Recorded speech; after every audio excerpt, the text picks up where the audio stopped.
안녕하세요. 기획자 제이입니다. 제 경험과 빗대어서 오늘은 어떻게 태블로를 공부하는 것이 가장 좀 효과적이었는지를 좀 공유를 해드리려고 해요. 사실 모든 공부 방법들이 다 이제 정답은 없는 것 같아요. 저 같은 경우에는 이제 처음에는 인터넷 강의로 시작을 했었는데 인터넷 강의도 되게 좋았어요. 되게 좋았는데 약간 인터넷 강의에서 아쉬웠던 부분은 너무 좀 길다고 해야 되나? 붕어빵의 안고가 지금 핵심인데 이런 붕어빵이란 무엇일까?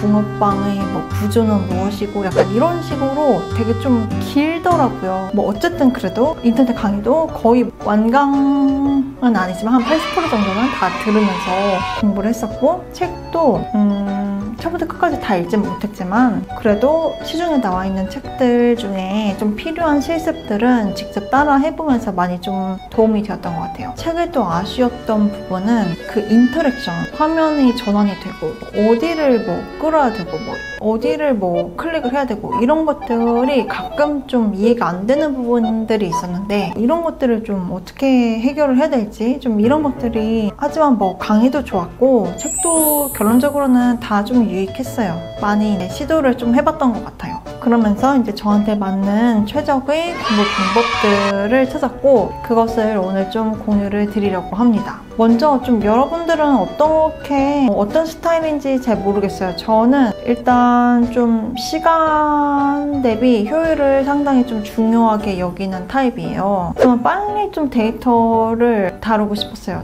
좀 실전을 좀 빨리 뛰고 싶다라고 하신다면은 public.tableau.com 이라고 검색을 하신 다음에 여기가 태블로 퍼블릭이거든요. 태블로를 많이 사용하시는 분들이 자신이 만든 태블로 결과물을 쉐어를 하는 공간이에요. 그 쉐어한 것들을 그냥 다운로드를 받으신 다음에 어떻게 분석이 됐는지를 역추적해가는 것이 엄청 도움이 많이 됐어요. 두 번째는 강의 듣기도 싫고 책 사기도 싫고 그냥 태블로에 돈을 1원도 쓰기가 싫다. 그냥 인터넷에 있는 강의 자료를 좀 보고 싶다 하시는 분들한테 유용해요.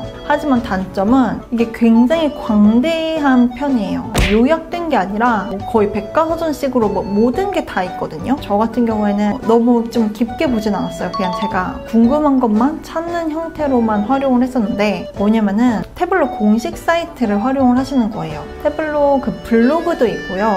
헬프 사이트도 있거든요. 이 두 가지를 좀 같이 병행하셔서 쓰시면 돼요. 그동안 이제 별개로 다운로드 받았던 태블로 플랫, 태블로 데스크탑 이런 것들이 다 조금씩은 클라우드도 다 쓸 수가 있거든요. 그런데 저는 약간 그런 궁금증이 드는 거예요. 도대체 클라우드랑 그러면 기존의 데스크탑이랑 어떤 것이 기능들이 차이가 있을까? 그런 것들은 최근에 반영이 되었으니까 강의에도 없고 책에도 아직 나와 있지가 않죠. 이렇게 최신 리뉴얼 된 거는 사실 태블로 공식 블로그나 공식 사이트가 가장 막강하게 자세히 설명이 되어 있어요. 문제는 이렇게 양질의 자료임에도 백과사전식으로 너무 많아요, 내용들이. 그래서 이 방법은 약간 저는 개인적으로 좀 맞지 않았던 방법이긴 하지만 저 같은 경우에는 처음부터 끝까지 만약에 좀 깊게 보고 싶으시다라고 하시면은 네, 돈도 아끼고 좋죠. 모든 게 다 들어있는 양질의 자료니까. 태블로의 공식 사이트의 내용들을 일부 발췌를 했거나 재해석을 해갖고 만든 것들이 아닐까.